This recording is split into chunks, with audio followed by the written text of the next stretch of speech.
So here's an experiment I'm doing with my two young boys. They're in school, and the best demonstration of germ theory in the world is to grow some yucky stuff in some petri dishes. So I've mixed up a bunch of petri dishes here. I've bought a few of them off Amazon and eBay and such that were pre-made. So the C ones, they are pre-filled. That's why they're so nice.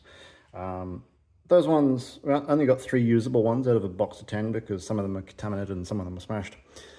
Which sucked. So then I ordered a bunch of borosilicate glass petri dishes that I could sterilize in the oven. They turned out to be actually just plastic, and I don't even think they were polypropylene or polycarbonate. I think they're PVC because they shriveled up when I tried to heat them up to 120 to do a little bit of sterilization, which is disappointing. I wish people would actually send you what they sell. Anyway, so I mixed up my own agar solution with some agar powder, some yeast nutrient left over from home brewing, and some salt, sugar, and some boiled water. I made way too much, and I let it set a bit before I started pouring it in. So as you can see, there's some big lumpy bumpies in there.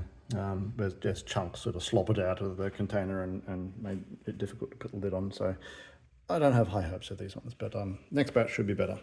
4 of them I washed in some sodium percarbonate antiseptic solution from home brewing, and the rest of them, 5 from that set, were just straight out of the packet. And I've written 7 pre-made here, but it actually turned out to be only 3 of them were usable.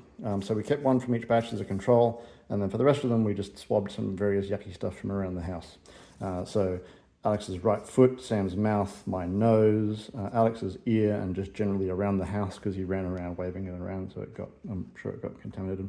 My youngest, Sam, has got some mealworms that he brought home from school, so we got some from there. Our little elderly dog, Gypsy, we swabbed her mouth. Yes, I know that Gypsy is now not really considered to be a particularly kosher thing to call people, but we'll call a dog, but we named her 15 years ago when we didn't know better. Sam's keyboard and a clean cotton bud, just for a reference, and then Mum's keyboard, which is pretty yuck. So I'm going to throw a time-lapse camera on these, and we'll see how we go. So I've labelled each of them, so A1, B1, and C1 are our controls, and then the rest of them are numbered appropriately. The edges are sealed with some grafting tape for like grafting trees together. That worked very well. It's nice and stretchy, and I imagine this has got probably some antifungal properties because of its intended use. And we just used cotton earbuds and some isopropyl alcohol for disinfecting stuff. But yeah, that's where we're at. If I can be bothered editing this video, I'll put the time lapse in here. Okay, bye. Sorry, I should note, our follow-up from this is going to be dolloping in some cleaning fluid into each of them of various types, like maybe some bleach, some hand wash, dish detergent, isopropyl alcohol, metho, and we'll see what effect that has on them. Okay, cool. Bye-bye.